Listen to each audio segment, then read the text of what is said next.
Seems like I'm always trimming this thing. Looks like autumn though. Good morning. Welcome to the Voodoo Garden. My name is Ray. I am the host of the Voodoo Garden, and let me put these away before somebody gets hurt. More than likely me. This is the papaya, and I'm hoping that it grows actual, produces fruit before it hits the light. It's kind of a race. Oh, that feels good. I have the fan on, I have the window open outside in the hallway, and the morning is about 55 degrees outside. It is cool out there. It's absolutely beautiful. And I'm getting some of that cool weather in here. Normally I don't open up the window out there because there's always a chance, even though there's a screen there, there's always a chance of maybe spider mites or something blowing in. But in the morning when it's really cool like this, nothing's moving. The insects haven't started moving, so I get the benefit of the cool air without having to deal with the insects. Last episode, tickling me, aren't you? Last episode, oh, by the way, before I get started, actually, now that I am getting started, let me see if I can do this without dislocating my arm. Does anybody remember this? Yeah, blast from the past. This is my spider plant, and it has a history here in the Voodoo Garden. One year, right over here, I had this table that's behind me. I had it right over here. I had a huge spider plant that's about as big as this arrowhead. It was a beautiful plant, put out all kinds of little babies. Well, I took babies and I put them in little itty bitty pots and I put them on the shelf. Well, those babies, as they do, they tend to grow up. They did grow up nicely and they were putting out babies of their own. I got rid of the mother plant, tossed her outside, and she grew for a little bit out in the wood pile. And then mice ate her because I guess mice like spider plants. I noticed she was getting nibbled on and then they just they ate the mother. It's kind of sad. But the babies, they grew really beautiful on here. Well, I got a little bit bored, I guess, of looking at the same plants all the time. I get that way. So I wanted to figure out what I was going to do with that shelf that's over here. My decision was to take clippings off of the purple passion plant that's right over here, put those in little containers and let those start cascading down the shelves. Well, as things sometimes happen, I didn't get around to it because I have projects going around here. But these ones, I said I was going to get rid of them. Well, when it came time and the camera went off and reality set in, I sat down here and I had to look at these little babies because I raised them from little itty bitty babies off of the mother plant. I couldn't do it. I just couldn't bring myself to do it.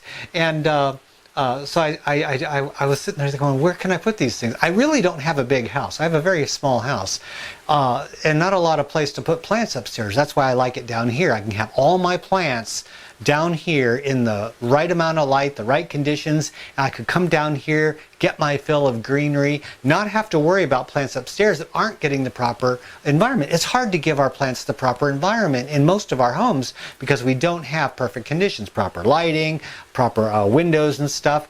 Well, these ones I put on my dining room table, which I never use. I'm not a dining room table kind of guy. When I eat dinner, I like to watch TV. That's just how I am. I have this routine. So I sit down and Mike sits down and have dinner, and then the dogs sit down and we all have dinner together. But the kitchen table is used for plants. So what I did was I took these upstairs and I put them on the kitchen table. It's an eastern window, a double window. Well, for some reason they did okay. This is what the babies look like now. One thing I wanted to bring up though is that you can see that they're doing okay, but if you look close and what the heck, I'll bring them in a little bit. Take a look at this. See the leaves?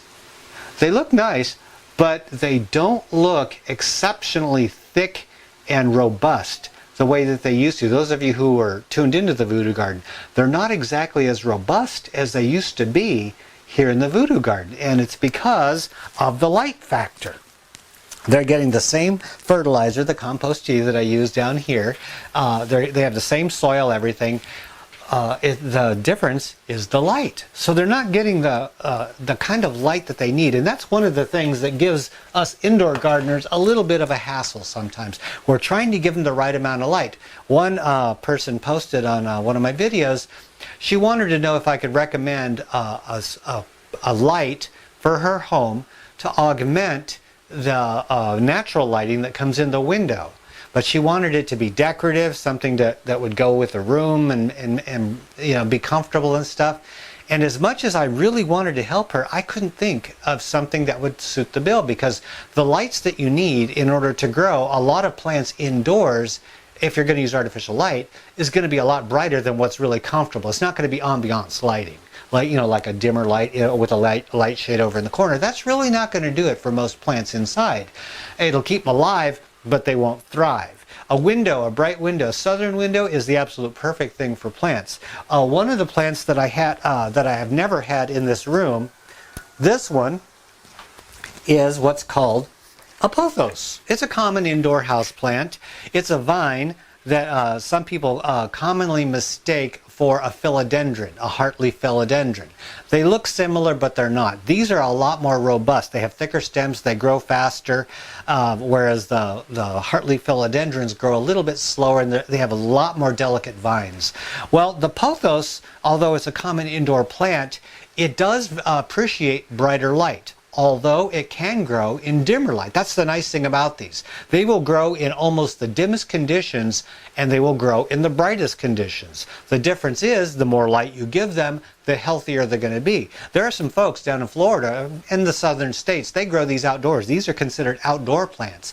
And the leaves will get huge. They're bigger than dinner plates. The plants will grow up trees, palm trees, and they send out these support roots from the vines, and they will dig into the bark and they will pull themselves up. It's a showstopper, and I've seen pictures of these. It's incredible. It almost makes me wish I lived in the South, but not quite. The humidity keeps me from going down there. But back to this thing.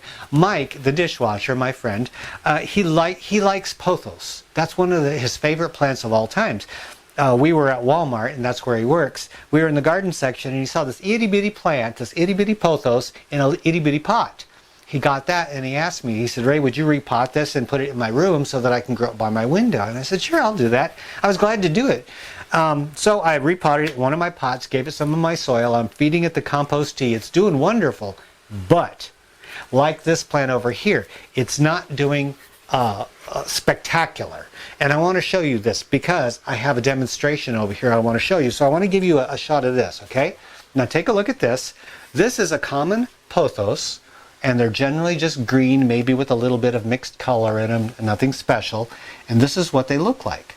Okay, they vine down. You can hang these up from the ceiling, they'll vine down. You can put them on the floor and put a post in their pot if you have a large enough pot, and you can vine them up the pot, up the post in the pot, because they will put out support roots to hold themselves. Okay, now that I've shown you that, what I want to do is I want to show you a pothos, the same type of plant, just a slight variation. It's called a marble queen. And the marble queen is my favorite, okay? That's the one that's over here. I'm going to bring you in close, but I want to explain this first. I bought this as a teeny tiny plant months and months ago. I grew it in the voodoo garden. I gave it the right amount of light, which I consider the right amount of light. That's bright light and good soil, and I water it carefully. Now, one of the things pothos like is they like their soil to dry out. Totally dry out, then give them a good solid watering, and then dry out. This causes their roots to really push down, and they put out an extensive root system. So when you get a pothos, make sure you give it a big pot, because once it gets root bound in there and you transplant it, they generally don't do well after transplanting. They'll just kind of stay the same. You want to get them before they get root bound. So when a plant is about maybe this size, put it into a bigger pot, okay? And you'll thank yourself later, because once they get root bound, it's really hard to untangle the roots. They have a very tight root system. Now this one more than likely is a little bit root bound, but I don't want it in a bigger pot because it has to be a shelf plant. If I put it in a bigger pot, it's going to break my shelf. More than likely it'll land on my head. Okay, I've shown you this one over here, and this is one that grows in a southern facing window. So it does get halfway decent light, but it still grows like that. Now I'm going to show you what happens when you put a plant indoors and you give it the right amount of light. Okay, come on over here, all right? You, get over there, make room for my friends. Actually, I think I'll just start you off at the top. This is about a 12-inch pot, nothing special, and it's one plant in here. They start out as those little itty-bitty ones in the 4-inch pots. Now the thing about pothos is that when they're growing, generally you'll have a couple main vines, but if you look at the top, they do start putting out new stuff constantly on the vines that are laying on top. You know, they look a little bit sparse for a while, but if you look over here, well, actually, where is it? Oh, right here. I'm sorry. It was right in front of my face. You'll see that there's a new vine. And there's another one right inside over to the right. See? They will put out new ones. And if you clip out some of the bigger leaves here, it gives them light and it allows them to grow a little fuller and then add to the fullness that goes over the end, like this one over here. See, we got one coming out. A whole bunch of them coming out. Now, pothos will go down and they will vine for 10, 20, 30, 40 feet, almost unlimited. And that it all depends on how rich the soil is and how you water them. Now, as they go, they're generally not going to get bigger and stronger as they go because the pipeline of nutrients has to feed more and more as it goes down the line. Now, there is a method to getting them to grow stronger. You take the vines, bring them up, and put them back into the soil, and then they get stronger that way. Now, I did that right over here. This vine here. Here's a regular vine coming down right here. All right. Now this vine right next to it, look at how much thicker this is. This one has been doubled back and placed into the pot. You can see there's a loop here. See? And it got stronger after it was put back into the pot. And the reason it does that is because these are very, very adept at putting down more roots as the vine touches the soil. They have nodes on the stem here, and where those nodes, let me get in close, I'm trying to hold the camera with one hand, pardon the shaking, little nodes will put down roots, and when they put down roots it'll get stronger. That's why I say give it a bigger pot. Now this one over here, you can see it has a node that's getting a little bit longer. Sometimes these will be support roots, and that's what they put into, now by the way, support roots and regular roots are going to be the same thing. It starts out with a support root, but if it touches soil, it will actually turn into a nutrient drawing root. Now let me move over here. I want to explain this in case you want to grow these yourself.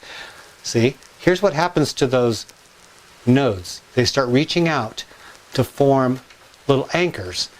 And if they find anything moist and solid, they will actually stick themselves into it. These ones haven't found anything. Now I want to show you something else. Right down here, and this is a process that's a basic air layering method. A lot of people, if they want to start a new plant, they do what's called air layering. And that's when you put soil around a stem, wrap it up in a breathable cloth or plastic, and keep it moist, and the stem will put out roots, and then you just snip it off and you plant it into soil. Well, what you can do with these plants is I put a pot down here because we have a really long vine coming down from that plant. I put a pot of soil down here and I ran the vine right into the pot and it put down roots. And this is nice and solid in there. Now, what happened was it also had these support roots coming out.